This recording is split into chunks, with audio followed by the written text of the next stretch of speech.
to sleep. This is an interactive workshop, and we all have to be awake and part of the seminar, so that once we go from here, we'll take the knowledge and the kind of expertise for which we have gathered out here.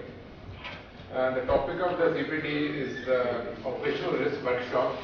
It is more or less in continuation of one of the previous talks which Mr. Gary had given in December. But since as we saw that some of our members were not there during that talk, so maybe Mr. Gary would like to do a little bit of recap of the previous talk. And so the workshop would be, the session 1 would be a recap, then it would be risk evaluation methods, and then session 2 will be creation of risk register. Before I formally introduce you to speakers, just like I'll share a few thoughts of industry experts who have been dealing with risk management and cost management and project management. Like one expert, industry expert, says that any project cost can be estimated accurately, however, only upon completion. That is his definition of accurate cost. Other expert says that if project scope is allowed to change freely, then the rate of change will exceed the rate of progress. That is what we have seen in many projects that happens. And one expert says that if the project is delayed by 6 months in a 12 months duration, and still if a person believes that he can complete the job in project in time, then that fellow is the project manager. And on risk management, one expert says that if you don't attack the risk will attack you. I think that is a very true statement, and that is what we are going to learn, how to attack the risk. And some experts say that a badly planned project takes 3 times the stipulated contract duration, while a well-planned project takes only twice. So let us see that we can complete the project in time or beyond time, depending on what kind of risk management we learn here today. So 2 eminent speakers whom we know very well. The first speaker is Mr. Daniel Alcon. We know him very well, we adore him because he was the person who established RSS chapter here, and it is because of him that I think it is because of him that today getting RSS in Dubai is logistically so good and so simple that we can go to anybody, get the signatures, submit our application forms to the office, and no need to travel to any other city for interviews. So all credit to Mr. Daniel that we are in that kind of good position, and thank you so much, Mr. Daniel, for that. Presently, Mr. Daniel is the Regional Director of MENA Region of State Dispute Resolution, and he is the founder and past Chairman of RSS UAE Group. Mr. Daniel is the UAE country representative of the Dispute Resolution Board Foundation, SATIL. He is also a corporate panel member of the Dispute Board Federation, Geneva, and the Secretary of Dubai branch of the Arbitration Club. So, and of course, Mr. Daniel is a BSc, and he is a fellow of Chartered Institute of Arbitrators, member of RACS, member of Association of Cost Engineers, and other membership. So, with this kind of elite speaker, I think we can surely going to get again a lot of knowledge today. Our other esteemed speaker, Mr. Gary Beamish, we had a very wonderful session with him last time. And he's as we had mentioned last time, he is a chartered engineer, chartered environmentalist, chartered waste and MIC. So he's like more of in the civil engineering background, but specialized in contracts, disputes, and so it's a fantastic combination of what he brings us here. And Mr. Gary is the managing director of Beamish Consultancy and Principal Associate of Talos Consult. Within GCC, Mr. Gary specializes in contract and commercial management, claims management, expert witness and arbitration services, program and project management, training and seminars. Mr. Gary, I don't know if some of you know, he is in so much demand nowadays. Yesterday he had a seminar with the Institute of Civil Engineering Surveyors. And this week, I think he has another seminar by Sri Lankan engineers, and before that he did one seminar for us, as we all know. So, with such a busy speaker and he finding time for all of us for a second time in a row, We really want to thank you, Mr. Gary, for really being part of our association and coming for the second time in such a short span. Thank you so much. Please give a big hand to Mr. I will give a stage to Mr. Daniel and Mr. Gary to start. Thank you so much. Okay, well, before we get started and I allow Gary to give us a recap, we just need a bit of housekeeping. We'll make sure that telephones are turned off or put on silent. I've just done that myself because it's quite embarrassing when your own phone rings. And as I said previously, last time I was here for another slot, I actually fell asleep. So I'll try not to do that today. And we've got I think we're just going to recap on the risks and early warning stuff. And then we're going to go into a workshop towards the end to try and apply practically what Gary has recapped in the first 4 headings. Now we're going to have to split you up later. You can stay where you are at the moment, but we're going to split you into 4 groups, and you're going to have to move around, some of you, because some will be okay where you are, but you have to move around. And then because we've got only 2 flip charts, we're going to have a bit of excitement probably while we fight over who writes what on the flip chart. We'll cross that bridge when we come to it. So I think that's it. Without any further ado, we'll lead straight into the recap. Okay, right. Well, risk and early warning form. For those few of you who've seen this before, try not to fall asleep. And for those who haven't, hopefully will be some of interest. Okay, so the risk and early warning form. What is it? I think you've all been given a copy. Am I right? Yes? Yeah. Okay, great. Okay. Basically, it's simple. That's what it is, in a nutshell. If it's too complicated, it's not going to work. It's a single form on an A4 piece of paper. It's a process for identifying, quantifying, communicating, which is very important, managing potential risks are the same as delays. Delays create conflict between the parties, and you end up with claims. So the whole process of this is the process of identifying, quantifying, communicating, managing. It is a management tool, it's a communication vehicle, thrives on teamwork, it loves teamwork, the way to get it done. And it's a documented path to the risk register. So that's where we're going today. The message, quite simple, keep it simple. It's a dispute avoidance tool as well, perhaps more so than any other reason. We'll come on to that. Okay, the example form, I think you've got one. That's the top third of it. That's the middle. And that's the end of it. We'll look at it a little more closely when we come to actually filling it out. So I won't take too much time now. Okay, risk assessment. The first thing we're looking at doing is to consider any risk that could potentially affect the project objectives. We need to brainstorm. The best way of doing it is to brainstorm. There are many other ways of doing it, Delphi technique, many, but we're just going to sit around and we're going to do a brainstorm. We need to decide what the risk might affect in terms of time, cost, scope. There may be sub-risks in terms of logistics, supply chain, resources, quality, safety and environment. Now, safety is a separate risk register. Anything that is flagged up in a project in terms of safety, pass it over immediately to the safety officer. It does not belong on a project risk register ever. It should be passed over. Shouldn't confuse the two. Okay.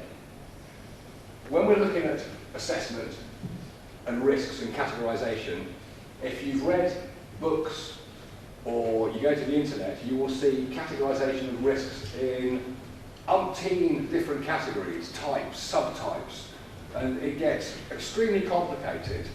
I think that the authors do this because they get paid for the number of letters that they write in a book.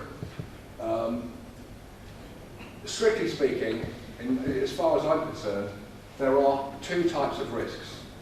There are internal and external. The external are the strategic risks, the corporate, the business risks. Whatever affects our ability to meet the business objectives. These are high-level risks and managed within the business, and they cannot be transferred. That's an external risk. Such risks include project funding, the organisational challenges, political changes, environmental changes, cultural mergers, acquisitions, infrastructure failure, utility authorities, etc., that affect the project from the outside. A classic one is the legislation and changes in the marketplace, of course. I mean, that's quite serious. If you take something like, the classic, which everybody knows, is DWA. They can't get the power on to something. Well, that's an external risk. That's a classic. That fits into this. And of course, it affects absolutely everything. Now, if we look at the internal risks, these are the project or program or operational risks. Internal risks, and these are the technical, the contract, design, marketing, claims, operational issues, the schedules, time, resources, quality, procurement, again, safety, environmental, separate register, flag them up, but get rid of them on the separate register. And these should be managed by the party best placed to do so, be it the developer, the employer, or be it the project manager consultant, the cost consultant, architect, designers, whoever. The people best placed to manage that risk should be the ones who take the responsibility for it and contribute to the management of it. These project risks, basically they're the ones that could jeopardise the success of the project in terms of the four main categories that we're going to look at today, which is the time, cost, quality, or it's not safety, it's actually scope.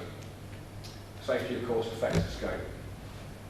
Life, particularly life-threatening problems. Okay, evaluation. The qualitative and quantitative. Do those words mean anything to anybody? Are you familiar with qualitative or quantitative risk analysis? No. Okay, fine. Anything to do with quantity surveying, is it? No. Close. Okay, qualitative. What does it mean? It's just a word, basically, and it means a quick approximation. That's what it means. And when we look at risk, we look to evaluate the probability or the likelihood of something happening, and we look to evaluate the impact or the consequences of something happening. And we always consider separately for the time, cost, quality, and scope. Your typical project risk management schedule, which I've seen hundreds of times, basically comprises something like this, where a team or a company will identify the probability and they'll identify the impact of something. And it will simply be, where it's in green or low risk, or it'll be medium risk, or it may be a high risk. That's for a line item. And it's got low, medium, high. Frankly, it means nothing to anybody, which is why the risk register is no good. Only for propping open the door. That's about all you can do with it. Can't be managed properly. Taking it one step further, and we look at the numerical probability and impact using refined ranges. It sounds like rocket science. It's not. It's ever so simple. The numerical probability and impact using these refined ranges, we are basically converting our low impact, medium impact, and high impact. We're now saying, okay, what does that mean? It's got no meaning. You can't do anything with it. So we're converting them. We're multiplying the probability by the impact. We're converting it to percentages. Where we had a high probability, or a very high probability, let's say that that's 90%. We can say it's 89%. We can say it's 95%. We can say what we like, but we allocate a percentage to it, realistically, from the range. Right away from a low probability, let's say 10%. So we do the same with impact. In the impact scale, we say 5% for a very low impact. In other words, the consequences of something happening, be it time, cost, quality, or scope, the consequences to that particular element is very, very, very low indeed in terms of impact. And then we go on to 10%, 20%, 40%, 80%. So we're putting into numerical values what we've previously had in terms of words, starting to mean something. If we take the probability of impact, it is the risk score, i.e. if we take a 90% probability and we take a 10% impact, multiply the two together, and we get 0.9. And looking at that, it's in the medium range, the middle range. Being in the middle range, it's a medium risk. That's how we've decided to define that band between particular numbers, whether they're low, medium, or high. So the highly likely, 90%, high impact, 80%, we end up with 0.72 in the top right-hand corner, and that is a high risk. Taking it a step further again, if we take the probability percentage and we add the impact percentage, we get a probability impact rating. And this is where it starts to mean something. If we take the probability number and the impact number again, divided by 2, we get an initial risk priority rating, a severity. When we come to this, you'll see how things just drop out. Very simple, but it starts to make a sense. You can actually look at something and say, yeah, crikey, that risk needs to go up there. It needs to be taken as a priority. There is another matter of actually multiplying it by the reciprocal of the number of weeks to impact. We'll deal with that on the risk register. Okay, so quantitative. That simply means using risk with mathematical values. And here, we've said before, probability of 90%, we've got an impact, say, 10%. We know that it's 0.09. We know it's in the medium band or a particular colour range. We've defined it already separately. And so, what are we going to do with it? It's a number now, instead of a median.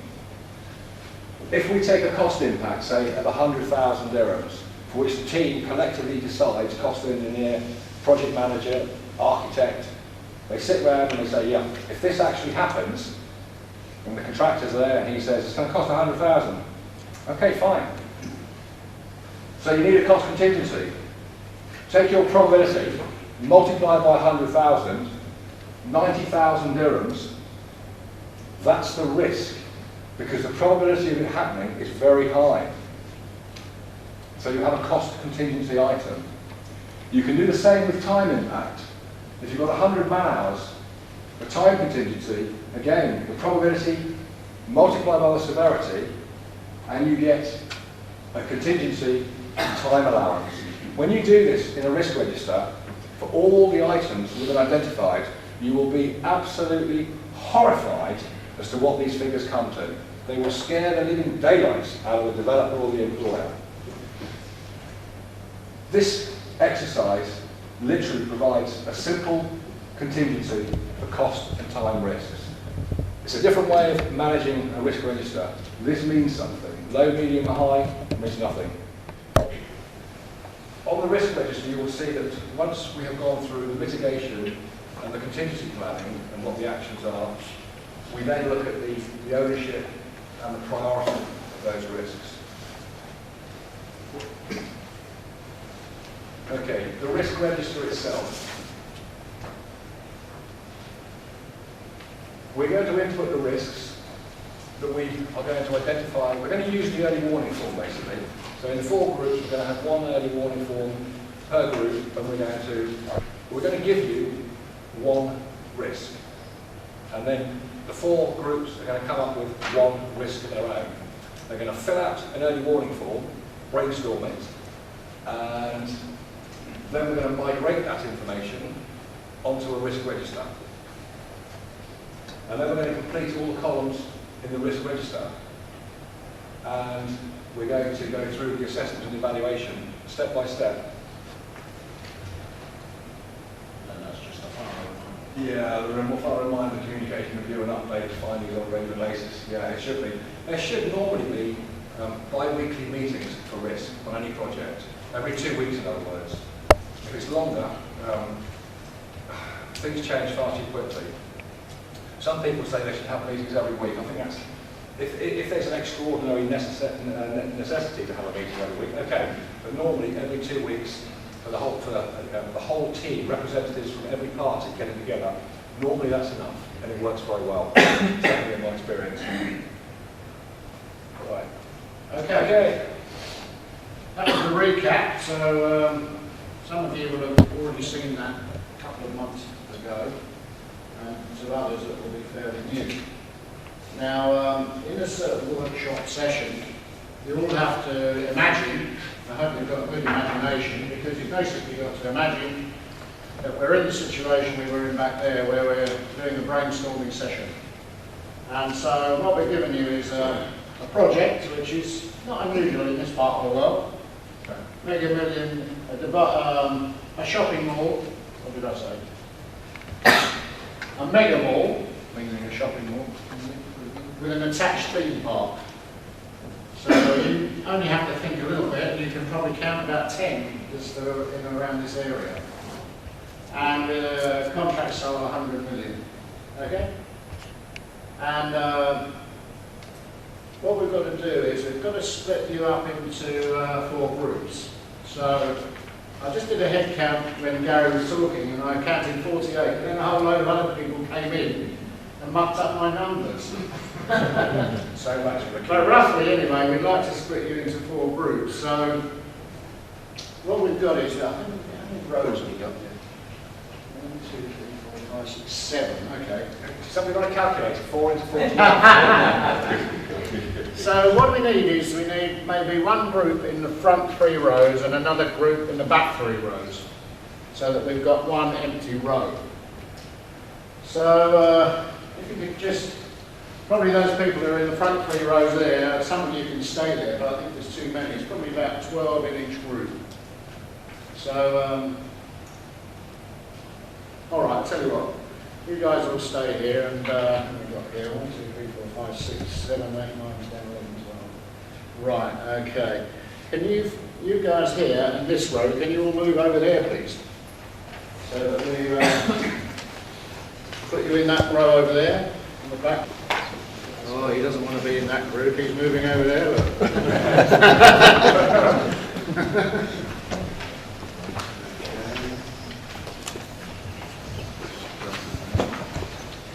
Right, can you gentlemen move up, or friend? Or yeah, there are no prizes tonight, I'm afraid. Yeah, that's it.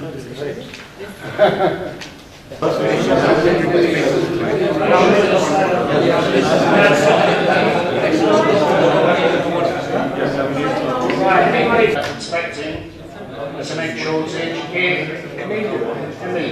Okay. So what I'd like you to all consider is what is the impact? We've got to complete the form here. So first of all, we write in the description, cement shortage.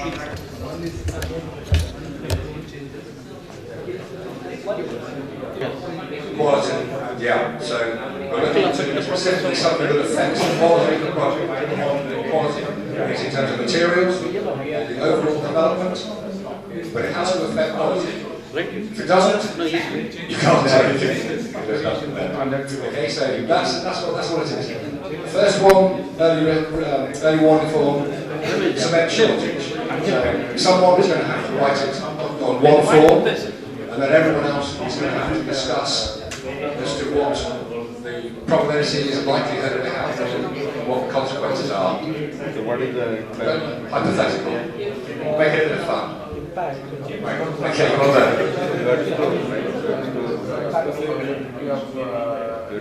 Okay guys, excuse me. Have we got one risk and early warning filled out for cement shortage? Okay, we need just one form, and the risk description is cement shortage. Yeah. And first and foremost, we go through that as a team and fill it out, and then brainstorm come up with another risk, or maybe 20 risks. I'm giving you one risk as a leader.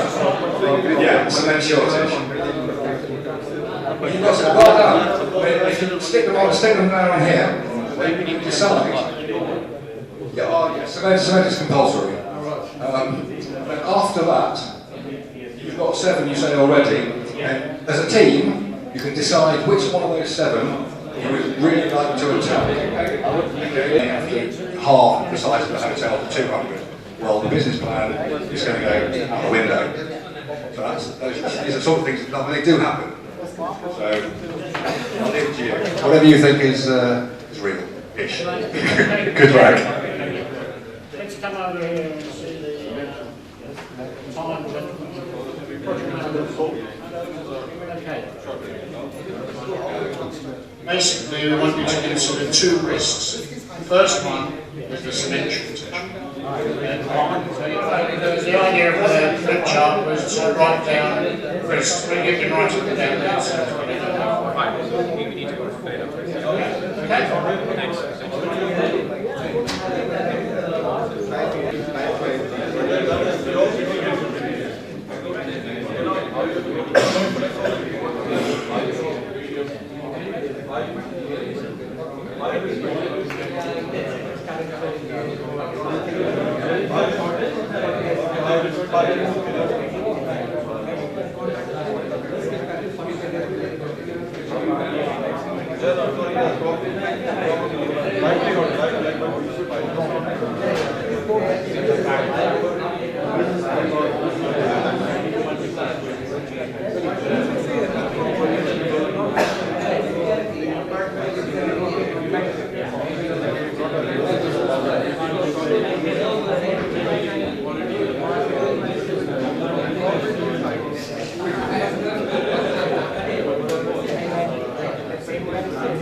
Who's finished the cement shortage?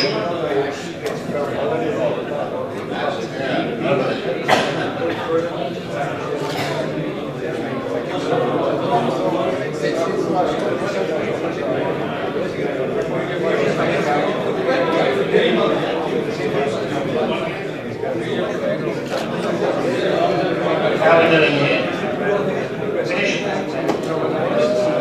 Finished the cement shortage. And what about the second one? What do you do? What do you decide to do?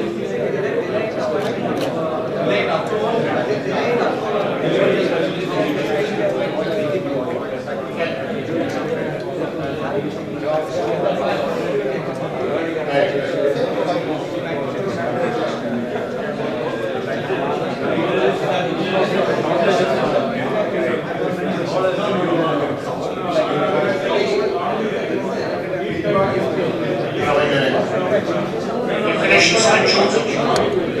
And another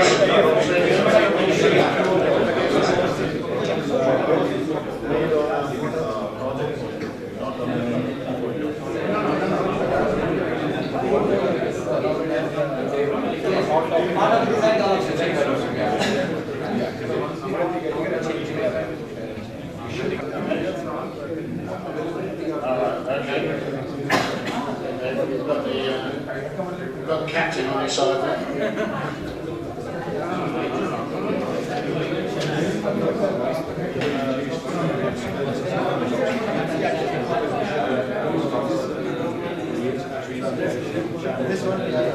Okay, let's get on to another one, otherwise we've all got homes now too.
You should all have finished.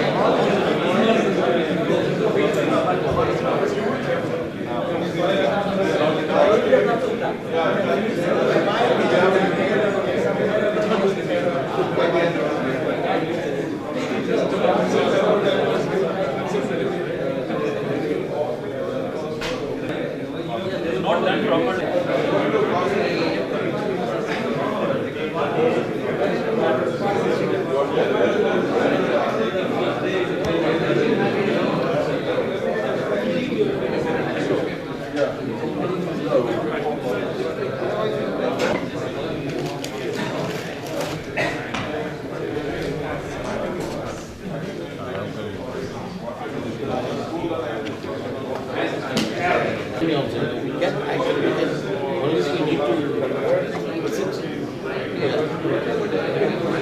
Why the time?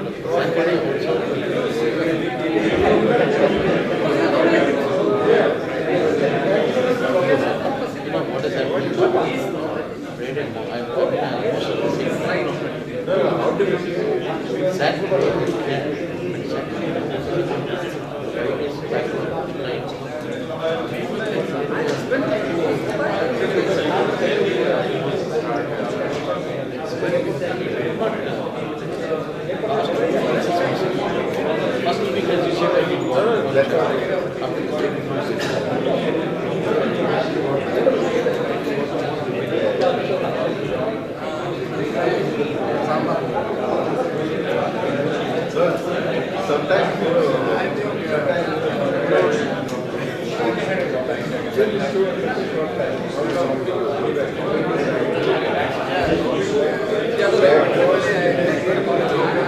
Group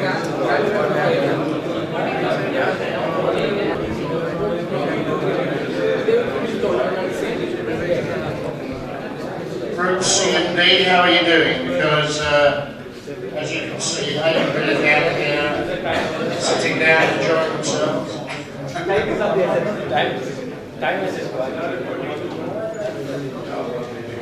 could say time waits for no man. That's quite sexist comment.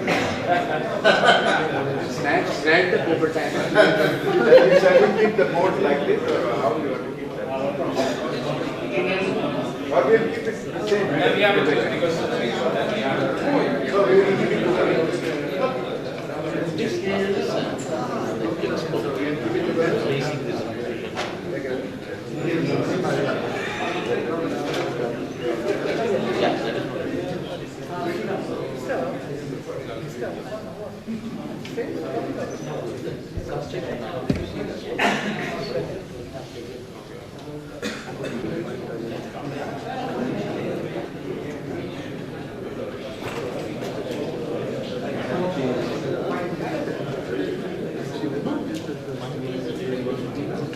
They're asking for an extension of time.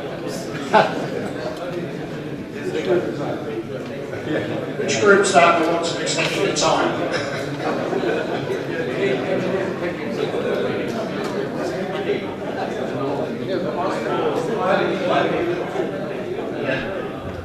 Have you seen those instructions that are issued mainly by engineers that say no time, no cost impact? And nobody signed it, that's written.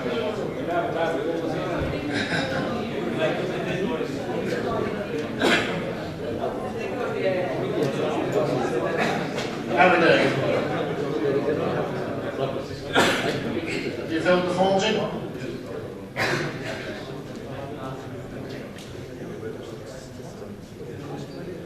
As long as it's on the form, that's the main thing.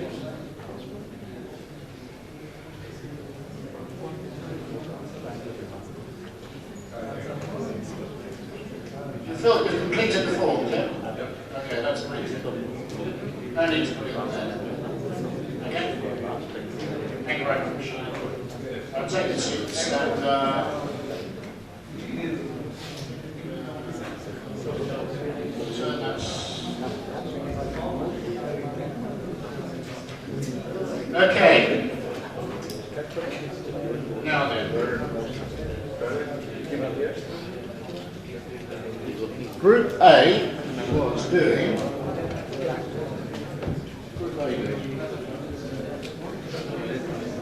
Cost. We can get the representative. Group A was cost. Right, can I have someone from Group A just go through your form? Can you tell everybody, just go through your form that are essential to us, and just give us a pause at each section so we can see if there's any comments. As we all know that there has been a shortage of cement in the market. It might be, for any material that has been projected as this is one of the key material requirement that's had a very high impact, and the risk likelihood is very, very high, and the impact over the project is Slightly high, is that okay? Everybody agree with that? Yeah. It's on the cost. It's on the cost. Let me please understand, make it clarified. It's on the cost. So it's a high risk involved as far as the cost managers are concerned until we get a confirmation from the client. So, is there any objection again? We will say it's medium because. No, on the time, and the cost. Yes, of course, because there is a cost escalation. Of course, we got a cement that's a major factor in the entire duration of the project. So I believe that's having a high cost. So that's one reason, and the risk impact is also high because it's going to, the material is not locally available. We are going to risk it from alternate places. The duration is going to go up. There is going to be cost escalation, and we need to have the supply being fixed. So there's a huge risk potential that's being involved to use cement shortage. So the preventive action has been discussed by our team members. One is source the alternates, and early procurement of and storage. This has got a secondary risk that if the market goes down, is what would be the plan. So what we try to do is we try to source article and fix the price for a fixed duration, so that we see on the prehistorical data what exactly is going to be. So that supports us on the secondary risk also. So the contingency action is notify the cost escalation to the employer, and we strongly believe that the contract it's unlike the fixed type lump sum contracts, it's got an opportunity for cost escalation. So just have considered that, and we do review the 4 T's, the treat, terminate, couple of more. Gary is much sure, yeah. Because if we are going to have a total cost impact of around 20 million on the project, and we have a performance bond 10 million, so we have to try to amicably settle or come to a solution, because everybody wants the project to be completed in time. So that's, and the market, the supporting documentation is the market index, prehistorical data, the quotation from the supplier, from the approved manufacturers, cost comparison report with the time, and along with our scope managers and the time people. So we tell them that this is what we have done, and we believe everybody will be in confidence in what we have done. So can I go with the second one? Or Thank you. Now we'll stop with that, and then I'll ask we'll come back to the other risks. Sure. Any questions or comments after that the first group assessment of the cement shortage? I think we should approach it as a live risk, right? That was what agreed, not the expected risk, as a live risk. Okay, that's a good point. Gary, anything? Sorry? Okay. Bob? The risk that you chose was imminent, was it? Or what, in progress, imminent? Yeah, okay. It's in progress. In progress? In progress, okay. Yeah, no, that's fine. That will be the approach. That's okay. Okay. And your contract has got a cost escalation clause in it?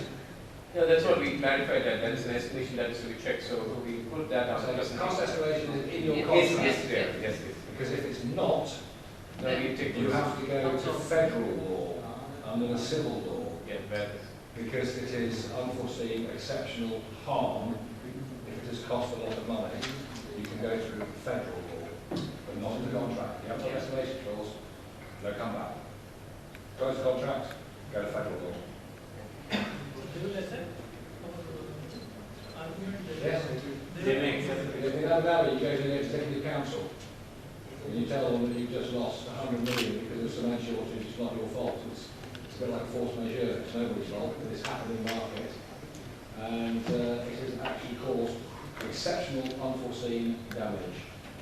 It's nobody's fault. That's what it's caused. And the executive council will normally allow you to put a claim in, and all the detailed particulars, substantiation, that will then be passed out to a claims committee. The claims committee will throw it out to an independent consultant, and that the verdict from the independent consultant will go back to the claims committee, goes back to the executive council, and lo and behold, if it gets approved, you get reimbursed. You only get reimbursed for the element of the exceptional unforeseen damage. You don't get reimbursed for the whole amount. So the 100 million, the executive council might say, no, you can suffer 20 million, and I'll give you 80. So that's the difference. Federal law, you don't have any small impact anyway. And also that in case if there is an arbitration clause and that we consider under the arbitration or about the cost escalation or the dispute adjudication board, all we supersede and go directly to executive council, or direct? It's difficult to go through arbitration because arbitration is based on the contract. Sorry. Yeah, arbitration is based on the contract, so you don't have any recourse to the federal law, and they won't look at it because it's only the contract they're actually looking at. So no, your best bet is actually to wait for the arbitration if you're going to go that way to finish for any other matters, and then go to the court, or go to the executive council effectively. Yeah, so you go to the federal approach. And that's what's happening at the moment in Abu Dhabi. Some claims from contractors go back 10, 12, 14 years. Some of these contractors have been driven out of business because of substantial losses. The contractors are no longer under operation, they've given up. They lost so much money years ago, 5 years ago, 10 years ago, and now they're going back to the executive council and they're saying, look, this is what happened, here's all the documentation, substantiation, evidence, cause, effect. And now it's being looked at sympathetically, particularly because of the recent recession. A lot more contractors have been very badly affected, and again, the Executive Council has agreed to look at all incidences. So it's quite good. Okay, thanks. Okay, Group B. Yep. You were looking at, you were the project manager, you were looking at time. So please give us what you've done on cement shortage. Yeah, okay. Cement shortage, the risk has already ventured it, so we have put it under high category, or within brackets, the ongoing risk. And then the risk impact, we have assessed for 45 days, that is based on the historical data, because a few years back we had this kind of cement issue, where it took about 45 days to overcome that problem by some means. So that will go to some, we'll go to the next topic, how it, like previously how it was overcome, and that's what we are proposing now. Recommended preventive action, like in case we have an inclination that it is going to happen shortly, then the first preventive action would be trying to desequence the work, so that items which involve cement, that can be pushed back in the program, and so that resequencing of the program. And then if that inkling is there, then alternate source of material supply that we are going to try for to avoid that, to wait until the end and then come to this kind of risk. Then recommended contingency action, which is more or less preventive action, like in the sense that once the risk has occurred, then definitely we are going to propose an alternate source of supply. So which will be like importing cement the way it was done historically previously. And then another, if possible, alternate design options. That in case, for some of the elements of the building, instead of cement based on concrete, if we can go for steel, then those kind of design options we can try to propose. And then in terms of establishing that time impact, we are going to take the recourse of this clause 44.1e, which is special circumstances outside the control of the contractor, and under that we are going to notify giving a impacted program. And under supporting documentation to prove our this issue, the newspaper clippings which show that this cement shortage has happened, and correspondence from the suppliers saying that they can't supply concrete or those things because of shortage. And then of course the impacted program which will show the impact on the critical path due to the shortage of cement. This kind of documentation will be submitting to demonstrate our entitlement for the time. Very good. You've covered all the bases, I think. Any questions after that one? Yeah. The change of sequence will ultimately bring the claims from the contractor side.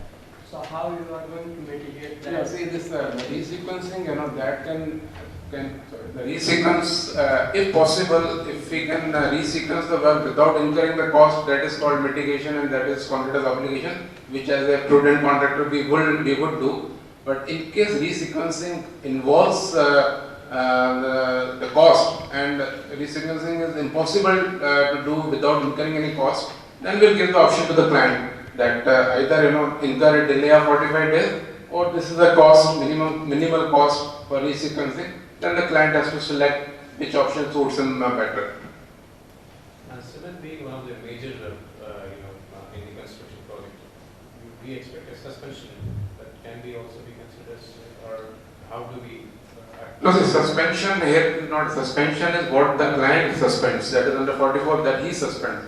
But this case is more of extension of time under 44.1 is special circumstances outside the control. It's not a case of suspension. But there is going to be a project, the cost impact when we do the time. It's going to, for example, we are at the footing stage. We are going to cast a concrete, which is going to happen in 7 days' time. So the entire sequencing has got a problem now. So that is going to be an impact of the program. We cannot either. No, surely impact is there. That's why we are dealing only with impact. For cost, we leave to the cost group to claim. For cost, will depend on entirely on the cost group for that. No, what we assume is, the cement will not get shortage in 7 days. Yeah, it's okay. You can forecast The line, there's a line shortage, it will be, Yeah. it will not prior. You can look at alternative materials. You can look at replacing cement with an alternative. You can look at storage, you know, what's the cost of storage, how long do you need to store it for? Is the cement going to be fresh, is it going to degrade? You can look at these, you know, these sorts of things. If it requires to be stored in air conditioning, what's the cost of that? So whatever one person says about the time aspect, the cost guys are going to be very unhappy. Whatever the cost guys do, the time guys are going to be very unhappy. And then the scope, the quality is going to come into it. So this is what it's all about, team working, because you'll find that to find, if you like, the middle path, which everybody can live with reasonable risk in terms of likelihood and probability. When we do this exercise, it's fine-tuning to look at how to minimise the effect and losses from the contractor and the employer. It's not always that way. So sometimes the employer takes a greater hit, and in a commercial world, the contractor needs to be paid. So that's what we come down to. Anyway, well done. Very good. Okay, good. Okay. So far. Who's the lead QA manager? Who's going to come out here and tell us about your thoughts on the cement shortage?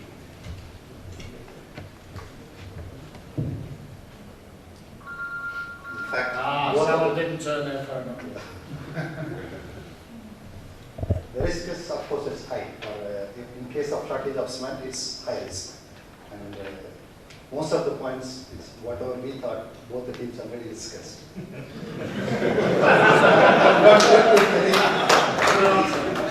No, this is a fact. Yeah, that's true. Eventually, any delay in cement is going to disrupt the planned schedule and it will affect the program of work. So, of course, this is the first risk, the biggest risk. Then also the cost implication of the project. You were considering quality. No, actually, we understood like it's a general impact of. Okay. This is what we have discussed, including the quality, cost, and Okay. this is what. What's the impact on quality? Okay, give us what you Impact of the quality, of course, the intended design will not be there for sure. Means in case of shortage of cement, if if it is a RCC structure and if you are trying to redesign for a steel structure, yes, the quality whatever is designed cannot be attained in alternative design. Of course, there is a huge impact on the quality also. And this is What's your action? action is means instead of keep means recommended contingency action is alternative design. Of course, is even if it is precast, yes, again cement is the one involved there. So it should be again going for pre-engineered, or there is no other option. Of course, change the design or wait until the availability of cement. So without compromising on the quality, it should be allowed for time extension. So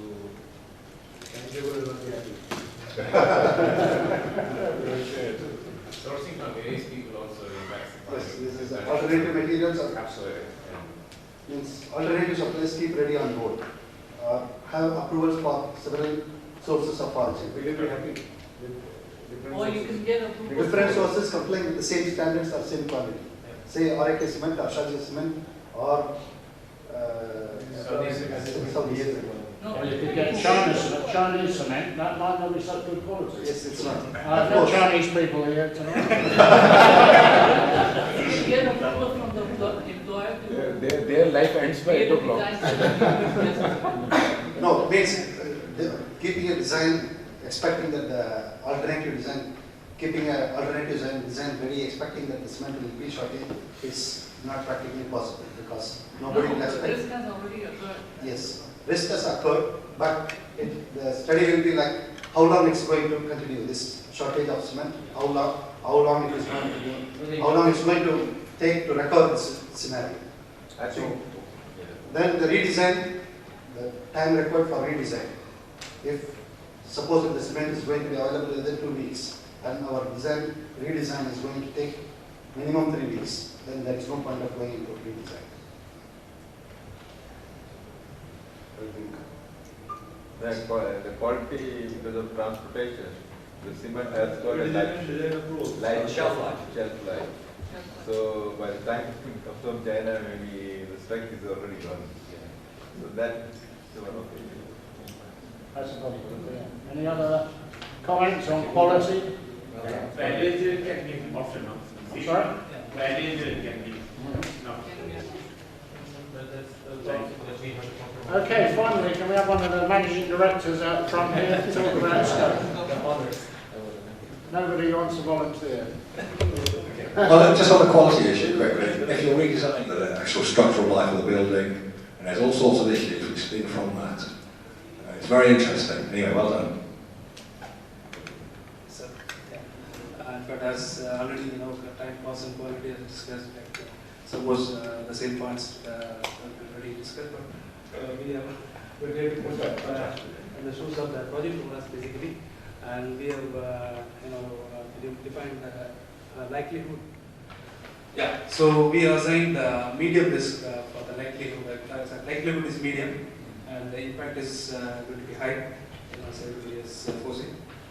Yeah, actually we group into two categories of actions, like preventive actions and then contingency actions. So preventive, what we thought is that what are the things we assume that risk is going to happen, not as a carbon date, and the contingency is that it does occur. So we have grouped into two categories. First one, preventive is that we will propose the contractor to have more stock, like higher inventory. That's one other. And the other thing, the second one is that we will enter into forward contracts, like we'll the prices, pay some that thing. And third one is to ensure better control for over the supply chain. When we make sure the payment terms are fine, because of that something that will go wrong. So these are actually the preventive actions. And then we assume that this has occurred, that the shortages come. Okay, then the contingency, basically we thought we'll go for the pre-issue that we already discussed actually. And then the contingency, that time we look for the supply. The issues of gas and repair. Then the fourth possibility for this. So basically, we divided into two groups, preventive and then contingency. We assume that this is not happen, that's preventive. And the risk has occurred, that comes as the contingency. So, okay. the same. Okay. Well done. Well done. Okay. Nice one. I think that's good enough. Yeah, there's another alternative, and that is, I think somebody mentioned it, suspension. In other words, getting the employer to suspend part of the project, maybe the concrete intensive part, if the costs are going to be too high. And on alternatives, you can actually cut out part of the design and come back maybe after a year, maybe 6 months, or when the risk has actually gone away, looking at it. So there are so many alternatives. I mean, I know that if you all looked at the whole lot of these 4 scopes, it would be very interesting, and I'm sure you can come up with an absolute huge number of theories and alternatives to what could happen. If you can imagine this in reality, in a real situation, or particularly like the steel shortage that happened, or steel escalation prices in 2008, I mean that was horrendous. And yeah, I mean the type of things that came out. I say when I was talking with this group a minute earlier on, I said the type of things that were brainless, but in actual fact, options became a reality at the end of the day. So this is what the brainstorming is all about, and it shows how it's working. It's doing very well. Well done, guys. Well done. Very good. Okay. I don't know, it's getting fairly late, but still, we'll ask the group mate to come up now and tell us about what their chosen risk was and how they assessed it.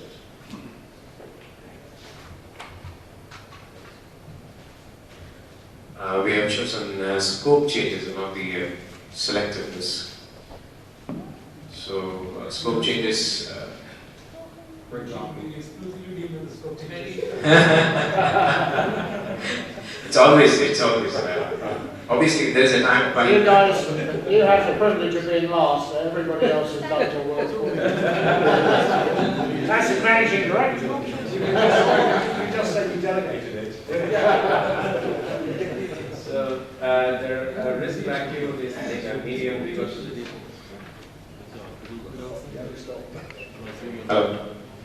yeah, because in case if there is a scope change and the contractor prefers to give a cost break, the client would say, no, I may not be interested in proceeding with the same work. So we don't see as a major, but it's a medium risk. It's not a very high risk since it's been foreseen.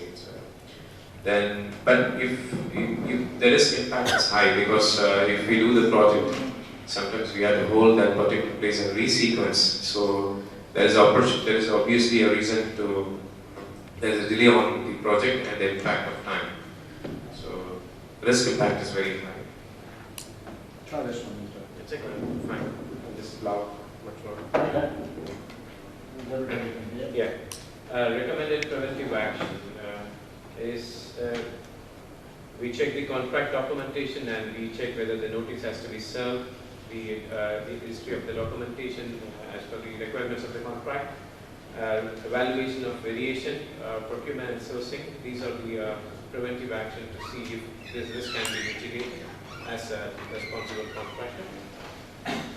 Now, the contingency action is value engineering. We try to make a provide value engineering teachings and say to the client, yes, this can be happen with mutual parties getting the benefit of it.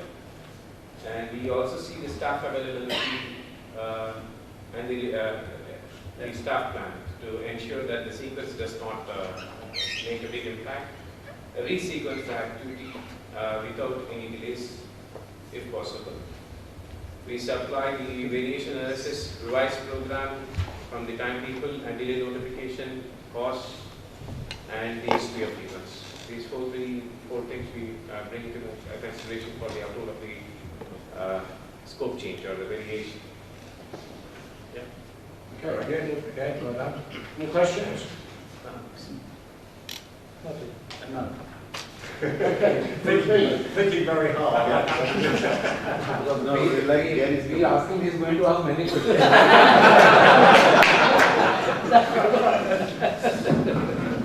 I think the one criticism there is that what you chose was too broad.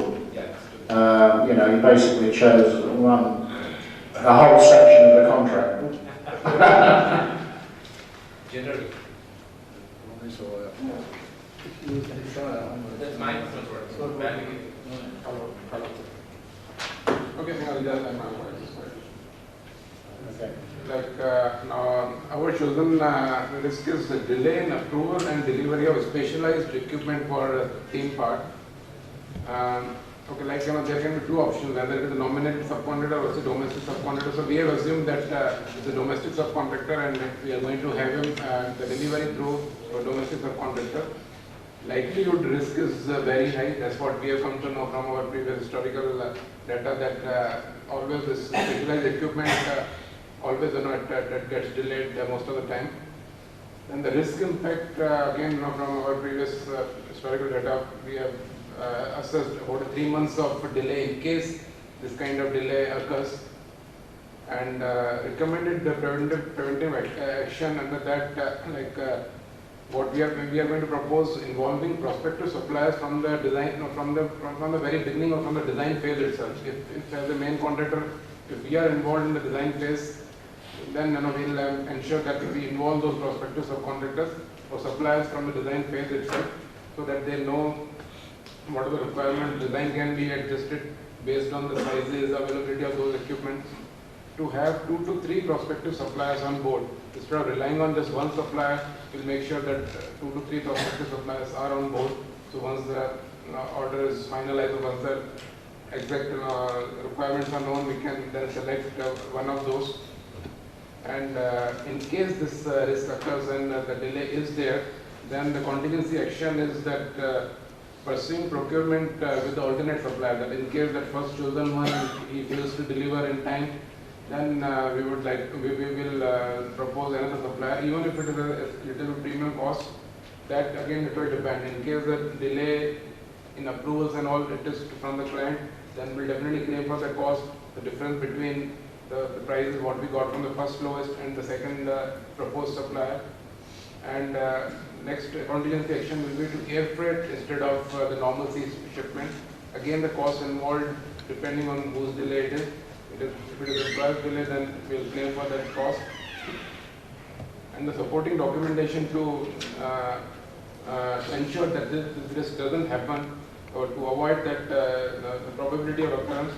One would be that from the prospective supplier or from the domestic subcontractor whom we have finalized, we'll like to have updated delivery schedules on maybe every 2-3 months, just to ensure that he knows that that he has to deliver, and the case is not that he has given a program and after 4 months when the actual delivery has to done and make, then he comes up with the excuse that he doesn't have material or he has delivered. So that kind of to keep his program alive, and then maybe the factory physical inspection of his factory also, just to know that he has the capacity of delivering that kind of equipment, and what kind of orders he is catering to, and if it's a construction boom time. So that kind of supporting documentation will maintain, just to make sure that we can mitigate or avoid the risk as far as possible. Yeah, these are things. Okay, well done. Then a partial handing over, because it's only a thin part, the mega mole can be leased out. Yes, partial handing over. So there's all sorts of opportunities, isn't there? Yeah, absolutely. Sexual completion. Where's the revenue going to come from? It's a mammoth task. I say whatever the timeline do, the cost is going to squeal. The cost decides they're going to do something else. The time's going to squeal. So it's an eternal triangle. Yeah, it is. It's yeah, absolutely. It's, any other questions? Yeah. Okay, then let's turn to the quality managers. Can you come out here and tell us what you chose and what how you assess?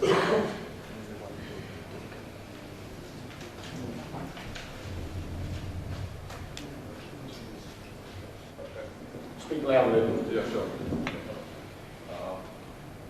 So on the, I'll take it from the quality perspective as far as risk assessments are concerned. What we have identified in the project that's ongoing is we have identified the clients' inexperience in handling this project. They are relatively new clients to this type of data project. In that context, we find that they have introduced the process in the sense of going into changes on certain elements of the project, and also interference in the selection of material, which has already been specified in the contract. And that makes it difficult for our team to carry on with our work in terms of approvals, procurements, managing the material to reach the site and be used for construction. The other point is we've also identified, we observed the possibility of non-availability of specified material, as we are aware from the suppliers. So we have to go in for alternative sourcing. Then again, that gets affected by client approvals, consultant approvals, their acceptance of the alternative proposed material. We also have the risk of certain elements of the contract being bespoke, using bespoke products or systems, which require, it's basically is going through a brainstorming session between the contractor and subcontract special supplier and the consultant. Since this is a new element which has not been done before, so it affects time as well, but one is not sure about what's the quality that the team wants, because they're just going about doing it the first time.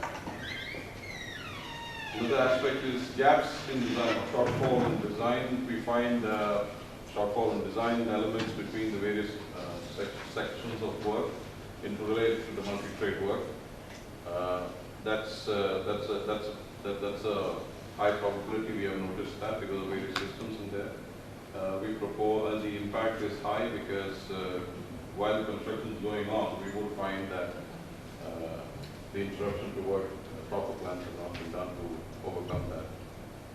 We recommend that workshops must be done frequently with all parties involved in a timely fashion to get the design complete. Inconsistency in specs also observed. We've seen that the consultant specs have clashed with each other in certain cases, and that's preventing our proposal material, equipment, and shop drawings, and likewise.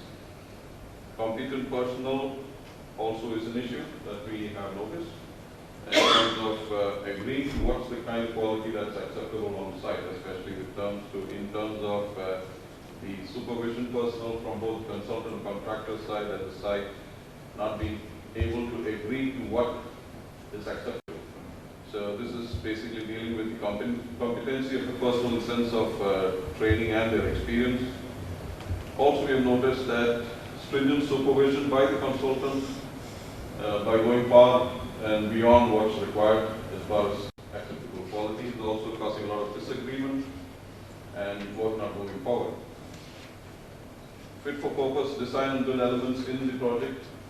Also, what we want, sorry, I would rephrase that. There are design and build elements in the contract, and that's the responsibility of the contractor, and that needs to be done to a degree of quality which the consultant wants to be in terms of fit for purpose for the use in the facility. There's a possibility of risk. There's a possibility of risk there that the contractor may be working within the budget that he has in his contract, or maybe he's not competent enough to do that element of work. This would require workshops together, recently agree, otherwise there could be a lot of disagreement on that. Final point, we tend to notice that a cohesive work approach, a collaborative work approach is not come about in the project. We need to get to have the teams together to know each other, to be familiar with each other, and break the barriers of communication so that we can move forward, because it affects all the elements that we have discussed earlier. That's what I would say. Very good. Thank you. Very good indeed. It is very good. Questions? I think, sorry. Questions? Any questions? I think they're getting a bit late, so we have to move on to the managing director. One of the things that does identify is the fact that several of those items, if not quite a few of them, were actually separate risks that you put on the register. For instance, the engineer is being a lot more strict, a lot more, a lot of approvals have become a serious problem. So that becomes approvals on the risk register, and that has its own identification. Quite a few of those items that you brought out would actually migrate onto the register as a separate risk in its own right. So that's how it demonstrates how one risk can explode into many. And yeah, very good. Very well done. Okay, finally, the managing directors, can you please come forward and give us your final risk? You sold the company and left the country.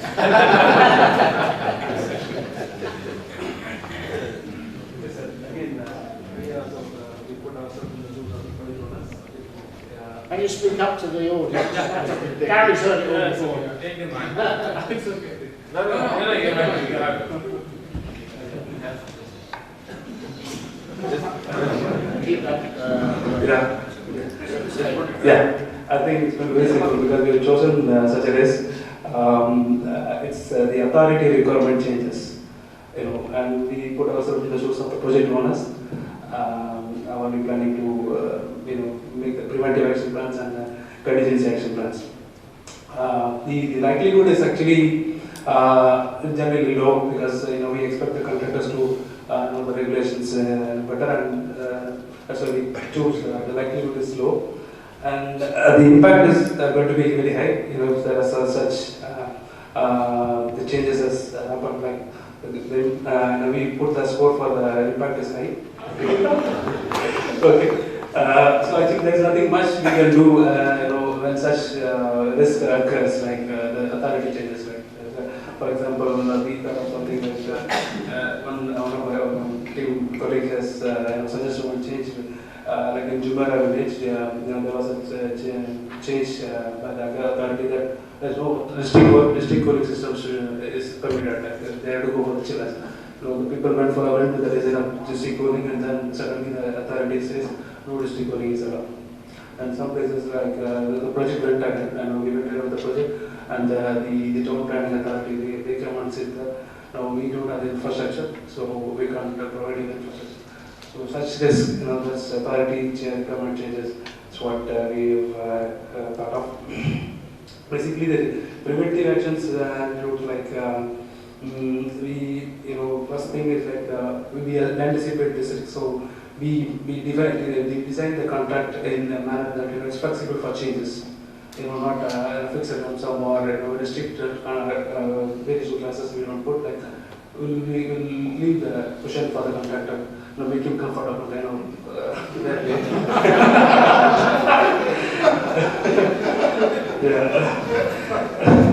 Then the second thing is that we put up an alternative design also in place. We go with a dual design, like we don't go with a single design, like we have always an alternate design in place. Okay. And then allowance actually for the, we request the contractors to make allowances for changes, some personal sums, we allow the contractor to include it in their contract, so that they are not in panic when such changes occurs. Okay, these are things preventive actions. And then in contingency, of course, there's nothing much as the sector. We have limited options to proceed. Like thing is that we have to redesign further. Anything if possible we can improve on, and then allow reasonable time for extension. Basically, so that we avoid claims. Yeah. And then integration control. We plan for better control for the change management and the integration. Like if some changes happen, like we keep all other parties, in the comfort zone.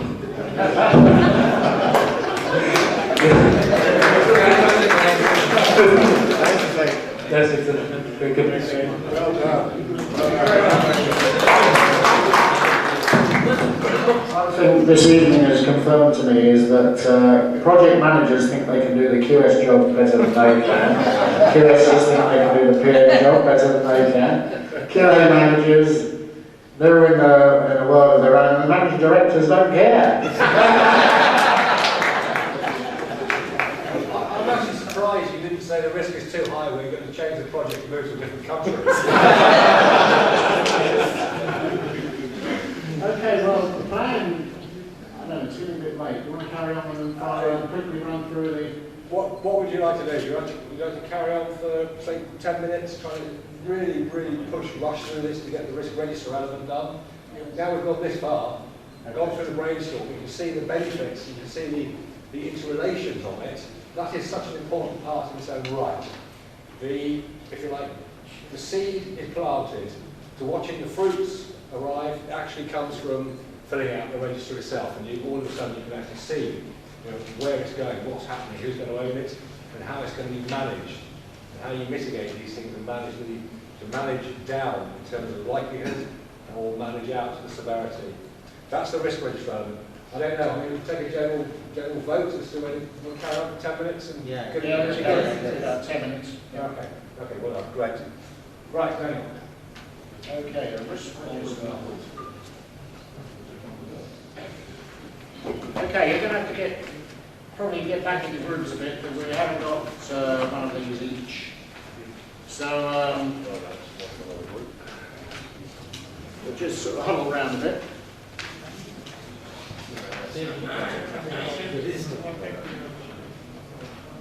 One risk register per group, and you're going to have 2 items on there. One is your cement shortage, and the other one is whatever you identified yourselves. Basically, what we've been handed out is this sheet, which is the risk register, and this sheet, which is the probability impact matrix. Using I'll go back to Gary in a minute, basically using this allows you to calculate all of the information that ends up in the risk register. Unfortunately, we only have one copy amongst us, but you can explain how this works. Let's look at the impact probability table for a start. You've got a separate one. They're all identical basically, apart from the thanks, Nathan. You've got the cost, impact, time, quality, and scope, which is your business plan effectively. And being up a bit, down a bit, fire. Okay. Okay, let's look at time impact then, just on its own. If you look at any one, and we're basically saying that a very low time impact, we're saying that we're going to say, yeah, okay, 5%. Low cost, 10%, oh, hang on, let's go, sorry, time. Let's do time, because that one's full. I moved it, but it wasn't looking. Where's it gone? Okay, time impact. This is actually left in, if I remember rightly, from the City of Arabia project. That was a 38 billion dirham project. So it's quite a size. And it was a team that decided that very low time impact was a matter of days. Low time was 1 or 2 weeks. Medium time impact, I think it's it's gone. 1 month. Something 1 to 2 months. Yeah. 1 to 2 months. It's different on your data, and it's expanding. Yeah. Okay, so you've got a high time, 40% has been chosen, and that's a high time impact, 2 to 3, and then you've got, I don't know, whatever it is, 3 to 6. And greater than 6 months is simply not acceptable in terms of time. So there's your time impact. And then you look at the probability rating, and that is fairly standard in terms of what people consider to be very high or high priority, rather down to very low priority. Now, the numbers that derived by multiplying the severity by the impact, the team decided and took a vote as a whole which bands were going to be within a low, medium or a high risk. So they actually looked at the bands depending on what the numbers multiplied out. And there's a commonality between, or a commonality drops out when you do this exercise, and you decide, no, we're not going to accept, or, we can tolerate something in the green which has a high probability of, where are we, up to 80%, but a very low impact. So you can say we can tolerate that. But when we go into the yellow, then we need to do some mitigation measure. And this is the banding, this is the range, and it applies for all the different scopes that we're looking at. And that helps to define immediately just by looking, where are we? Have we got to do something? That's what we call, the back of the fag packet rough check, to see where it falls. Now, having said that, we need to use these figures in terms of the percentages of impact and probability on the register. Now, I did notice a minute ago that on the risk register, right a bit fire. There's actually a column missing on here. We've got the risk contingency budget. There should be, for some unknown reason, there's a column missing, which was the time contingency. I don't know why, but it's gone. Anyway, so for the time group, we're going to be imagining that it is there, and you're going to have to fill in the cost contingency. Okay, so run out cost, right in time, because on the full register it's there. Okay, go ahead and populate your registers. Start your engines. The first line for a summary of the risk register, right? No, it's cement shortage. No, that's correct, clear. Your first risk is going to be cement shortage. Here we highlight this series of risks. The first line what we saw is summary level information. No, we said selected cement shortage. Well, for instance, yeah, if the risk description was going to be risk number 1. It might have a code because you've got all sorts of different elements of the project and different sections, and so you can break the project up. A bit like a work breakdown structure for your Primavera program.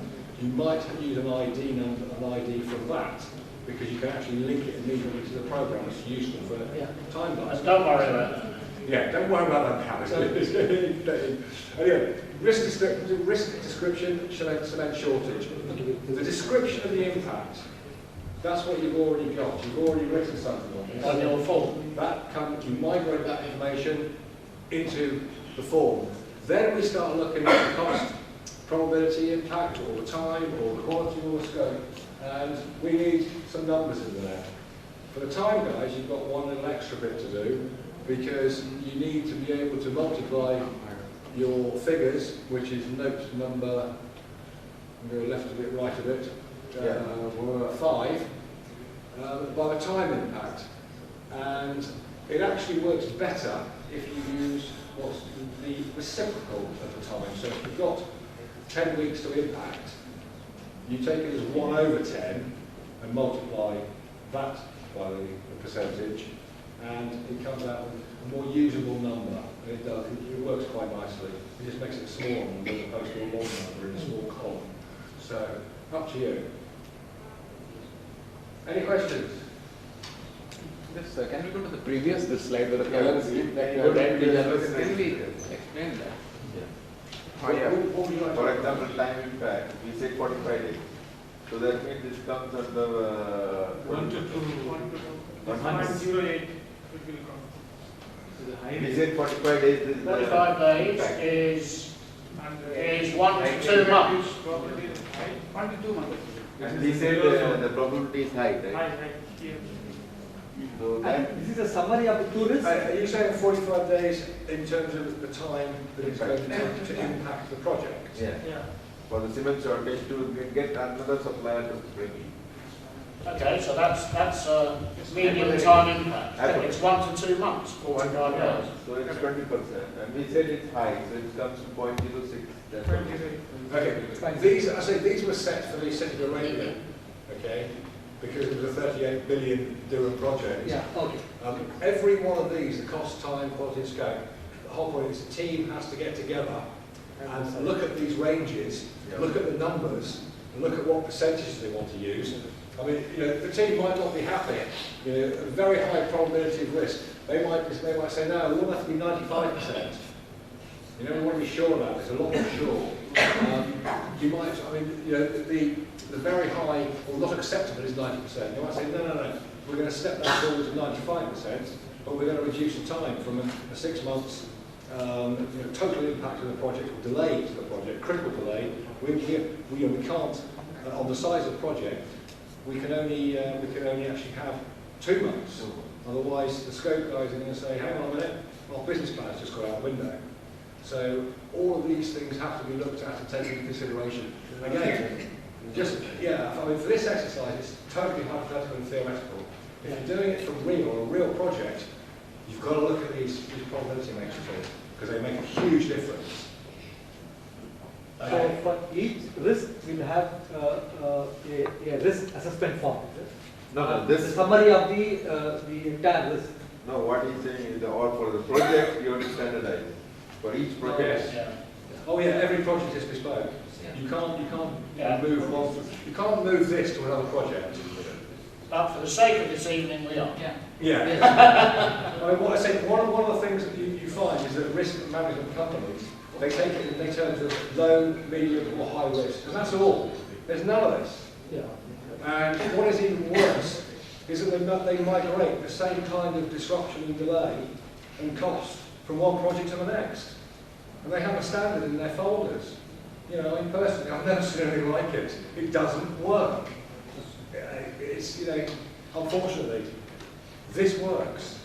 And you can probably, as the more you look at it, the more you realise how it needs a teamwork approach to it. But it's got results. It means something. It's real. This is what's going on in reality. So, on your marks, get set, go. Yeah,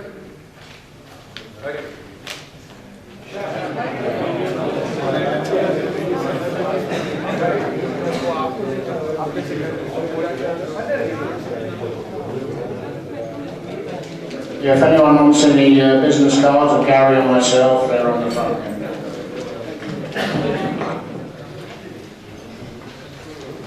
Once again, Gary and Daniel, thank you for giving us such a wonderful evening where we try to have an interactive seminar, and I think everybody enjoyed it. It's a different feeling.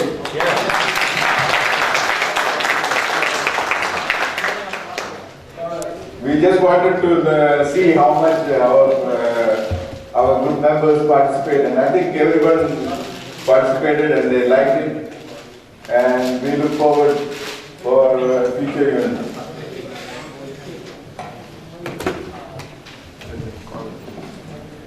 I would like our chairman, Mr. Varghese, to come over and hand over a small token of gift.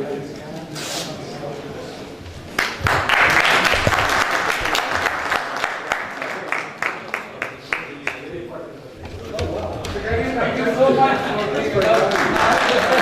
Today we have a MACrix event being arranged in Al-Fudail Training Center. If anybody would like to attend, please contact Ramesh and make sure that you know. Please participate.